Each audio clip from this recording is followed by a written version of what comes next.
बाबूलाल जी पूरे झारखंड में हर विधानसभा में 17 अगस्त से भोगनाडीह से संकल्प यात्रा का प्रारंभ किए हैं। बाबूलाल मरांडी जी जब भारतीय जनता पार्टी के प्रथम मुख्यमंत्री बने तभी उनके नेतृत्व में बहुत ही झारखंड में बहुत ही अच्छा विकास कार्य हुआ भी है। बहुत उम्मीद है हम लोग तो उन्हीं का मन आशा पर चल भारतीय जनता पार्टी सरकार है, कुछ हम लोग को विकास होगा और विकास देखेंगे भी। कि जिस हिसाब से यहाँ के लोगों ने हेमंत सोरेन को मुख्यमंत्री बनाया और बहुत उम्मीद था कि इस क्षेत्र का बहुत तेजी से विकास होगा, ऐसा कुछ हुआ नहीं। माननीय मुख्यमंत्री जी का क्षेत्र है, उसका तो कुछ विकास हुआ नहीं है। हमारी शिक्षा में जाइए तो शिक्षा भी उसी तरह चरमराया हुआ है और चला जाइए सब मैंने चिकित्सा में तो भी पूरा चरमराया, डॉक्टर नहीं है बढ़िया।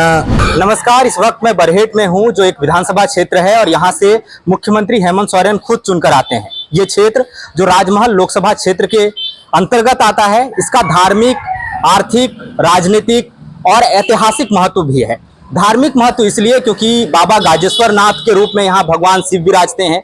राजनीतिक महत्व इसलिए क्योंकि खुद मुख्यमंत्री हेमंत सोरेन यहाँ से चुनकर आते हैं और ऐतिहासिक महत्व इसलिए है क्योंकि संताल हुल का आगाज यहीं से हुआ था।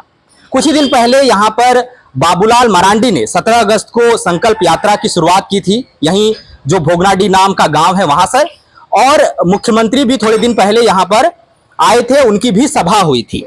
अब जो पब्लिक की राय है वो जानना बहुत अहम है कि बाबूलाल मरांडी की जो संकल्प यात्रा थी उससे जनता कितनी प्रभावित है, उस बारे में क्या सोचती है, और बतौर विधायक मुख्यमंत्री हेमंत सोरेन का कामकाज यहाँ कैसा रहा, उस बारे में भी लोगों की क्या राय है ये भी हम जानना चाहेंगे। यहाँ पर लोग हमारे साथ मौजूद हैं जो बात करना चाहेंगे।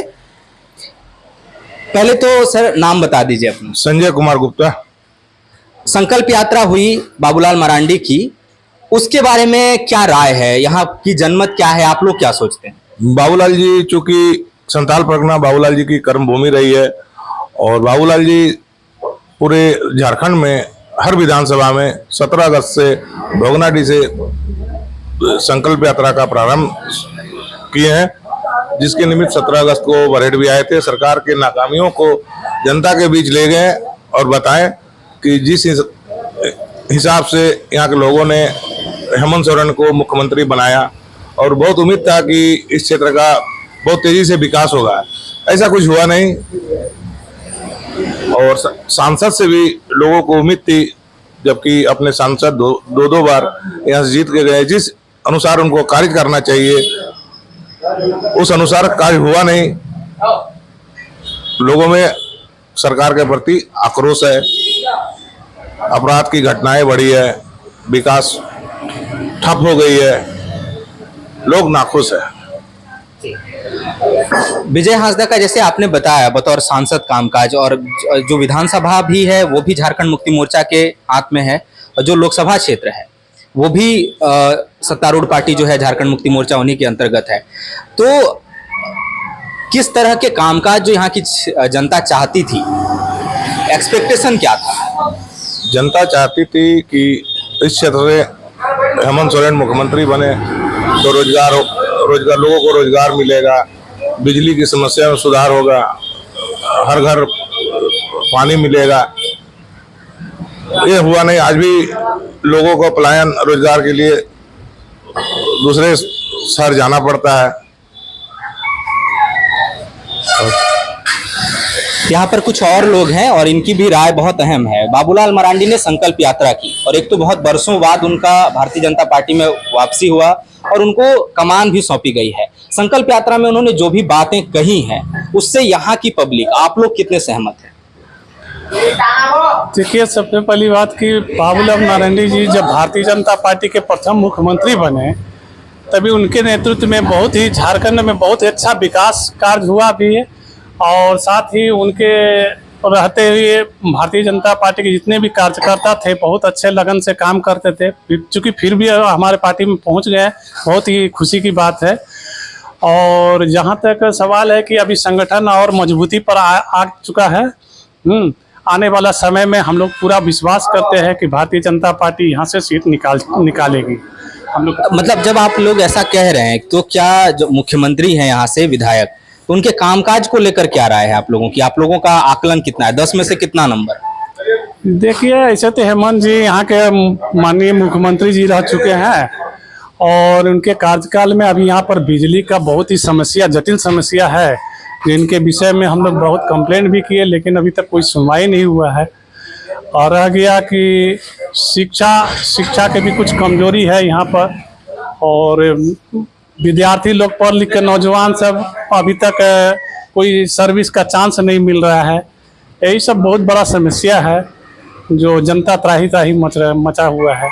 बतौर सांसद विजय हांसदा का कामकाज 10 में से कितना नंबर? देखिए, सांसद जी तो अभी हमारे यहाँ से लगभग लोकसभा जब से जीते हुए हैं, बरहेट विधानसभा में अभी तक तो कभी भी ऐसे कहीं कोई विकास के कार्य के लिए तो कहीं हम लोग को दिखाई नहीं दे रहा है। चूंकि उनका कार्यकाल 8-9 साल होने चला, फिर भी अभी तक कोई दिखाई नहीं दे रहा है। नंबर कितना? 10 में से कितना नंबर? 10 में से नंबर क्या बताएं, हम लोग जनता ही बताएगी। लोग भी जनता ही है। जनता हम लोग भी है। कुछ लोग और लोगों की राय है, आ जाते हैं आपके पास भी, उनके पास भी जाएंगे। कैसा आप लोग बतौर विधायक, मुख्यमंत्री तो हैं ही, बतौर विधायक आप विधानसभा क्षेत्र के आदमी हैं, मुख्यमंत्री का कामकाज, हेमंत सोरेन का कामकाज को लेकर क्या राय है आप लोगों? यहाँ पर तो कुछ विकास हुआ नहीं। उनका माननीय मुख्यमंत्री जी का क्षेत्र है, उसका तो कुछ विकास हुआ नहीं है। मान लीजिए शिक्षा में जाइए तो शिक्षा भी उसी तरह चरमराया हुआ है। और चला जाइए सब मैंने चिकित्सा में तो भी पूरा चरमराया। डॉक्टर नहीं बढ़िया तो नर्स बढ़िया नहीं, कोई पेशेंट जाता है उनको रेफर कर देते तो साहिबगंज। तो मालिक गरीब आदमी कहाँ जाएगा, उसका तो बहुत दिक्कत होता है। स्वास्थ्य में जाइए तो स्वास्थ्य मैंने, शिक्षा में जाइए तो शिक्षा भी उसी तरह है। आप चिकित्सा में जाइए तो भी उसी तरह है। और विकास तो कुछ धरातल पे हुआ ही नहीं है। आते हैं लोग, अपना राय देते हैं और चले जाते हैं। जैसे कि वो बोले थे पीएम मैंने आवास आएगा, 3 कमरे का आवास आएगा, बिजली होगा, पानी होगा, किचन होगा, माता पिता का बेड होगा, सब होगा। ये सब तो कुछ हुआ ही नहीं अभी तक धरातल में। सांसद विजय हांसदा का कामकाज? वो तो आते ही नहीं है। वो सिर्फ आते हैं आपका 11 अप्रैल हूल दिवस 30 तारीख को आते हैं, माला अर्पण करते हैं, माननीय सिद्धू कानू फूलो जानू चांद भैरव का, अपना चला जाते हैं। यही समस्या है। बीजेपी की पूर्ण बहुमत की सरकार रही थी पहले, 5 साल वो लोग रहे शासन में। बाबूलाल मरांडी की वापसी होती है फरवरी 2020 में और इस बार उनको कमान भी सौंपी गई। संकल्प यात्रा उन्होंने यहाँ से शुरू की, राजनीतिक महत्व इस सीट का। उन्होंने जो भी कहा, क्या उम्मीदें हैं? क्योंकि राजनीतिक व्यक्ति के तौर पर उन्होंने किया जो भी, लेकिन क्या आपको लगता है कि एक प्रशासन के तौर पर भी बेहतर काम हो पाएगा? उम्मीद है, बहुत उम्मीद है। हम लोग तो उन्हीं का मन आशा पर चल रहे। भारतीय जनता पार्टी सरकार है, कुछ हम लोग को विकास होगा और विकास देखेंगे भी और लोगों के भी होगा। हमारी शिक्षा की व्यवस्था अच्छा होना चाहिए, चिकित्सा की व्यवस्था अच्छा होना चाहिए। हम लोग तो मान लीजिए बाबूलाल जी से बहुत उम्मीद रखे हैं। उम्मीद है। क्योंकि सवाल इसलिए उठ रहा है क्योंकि जिस पार्टी से वो आते हैं उनकी केंद्र में सरकार है, और केंद्र में जब सरकार है तो वहां पर वो सरकार जो है महंगाई के मुद्दे पर, बेरोजगारी के मुद्दे पर आलोचना झेल रही है। टमाटर हाल ही में 200 के पार चला गया। देखिए, महंगाई तो आते रहता है जाते रहता है। वो तो आपका वो मान फसल का चीज है, तो मान लीजिए कहीं पानी से गल जाता है तो कहीं मर जाता है, तो सरकार क्या करेंगे? केंद्र सरकार की कोई दोष नहीं है। वो तो किसान बेचारा डूब जाता है तो मर जाता है, तो थोड़ा बहुत रहता है तो उसमें टाना खींची होता है, तो महंगाई तो बढ़बे करेगा। ये सरकार की इसमें दोष नहीं है। आपको लगता है उससे मतलब फसल के खराब होने से सरकार दोषी? नहीं, सरकार दोषी नहीं है। वो तो आपदा का दोष है। बायोम जो है मेडिकल प्रिपरेशन का एकमात्र संस्थान, जहां है complete digital classrooms, video lectures, student tracking system, library facility and 100% result oriented rankers batch. Biome Hinoo एवं नगरा टोली, रांची।